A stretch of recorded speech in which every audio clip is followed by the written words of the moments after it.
Republic ദിനത്തോടനുബന്ധിച്ച് പ്രധാനമന്ത്രിയുടെ ക്ഷണം ലഭിച്ചവരിൽ അങ്കമാലി സ്വദേശി KC അഗസ്റ്റിനുമുണ്ട്. വഴിയോര കച്ചവടക്കാർക്കായി നൽകിയ വായ്പ കൃത്യമായി തിരിച്ചടച്ചവരിൽ നിന്നാണ് അഗസ്റ്റിനെ തെരഞ്ഞെടുത്തത്. ഇന്ന് വൈകിട്ട് ഡൽഹിയിൽ കേന്ദ്രമന്ത്രിമാർക്കൊപ്പം ചായ സൽക്കാരത്തിലും ഇവർ പങ്കെടുക്കും. രാജ്യം റിപ്പബ്ലിക് ദിനാഘോഷം നടത്തുമ്പോൾ അതിഥികളായി ക്ഷണിക്കപ്പെട്ടതിന്റെ ആവേശത്തിലാണ് KC അഗസ്റ്റിനും ഭാര്യ ഫിലോമിനയും.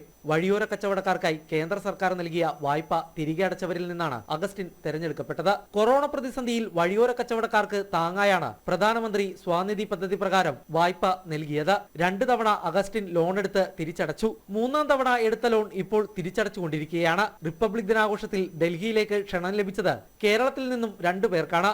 അഗസ്റ്റിനു പുറമെ ആറ്റിങ്ങൽ സ്വദേശി KJ രാജേന്ദ്രനാണ് ക്ഷണം ലഭിച്ച മറ്റൊരാൾ. 8 വർഷമായി തട്ടുകട നടത്തുന്നതാണ് അഗസ്റ്റിൻ. കൊറോണ പ്രതിസന്ധിയിൽ തകരാതെ പിടിച്ചു നിൽക്കാനായത് കേന്ദ്ര സഹായമാണ്. പെട്ടിക്കടയിൽ നിന്ന് എനിക്ക് യാതൊരു വരുമാനം ഇല്ലാതെ ജീവിക്കാണ്. ആ സമയത്താണ് പ്രധാനമന്ത്രിയുടെ ഒരു പ്രത്യേക സഹായം എനിക്ക് ലഭിച്ചത്.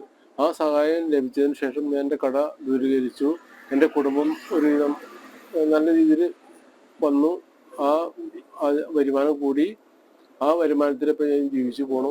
റിപ്പബ്ലിക് ദിനാഘോഷത്തിൽ പങ്കെടുക്കാൻ കേന്ദ്ര ഹൗസിംഗ് ആൻഡ് അർബൻ അഫയേഴ്സ് മന്ത്രാലയം സംസ്ഥാന സർക്കാരിനോട് നിർദ്ദേശിച്ചതനുസരിച്ചാണ് അഗസ്റ്റിൻ തെരഞ്ഞെടുക്കപ്പെട്ടത്. വിമാന ടിക്കറ്റ് ഡൽഹിയിൽ നിന്നും അയച്ചു കൊടുത്തിട്ടുണ്ട്. മറ്റ് യാത്രാ ചിലവുകൾ അങ്കമാലി നഗരസഭയും വഹിക്കും. ഇന്ന് വൈകിട്ട് ഡൽഹിയിൽ കേന്ദ്രമന്ത്രിമാർക്കൊപ്പം ചായ സൽക്കാരത്തിലും ഇവർ പങ്കെടുക്കും. ജനം, കൊച്ചി.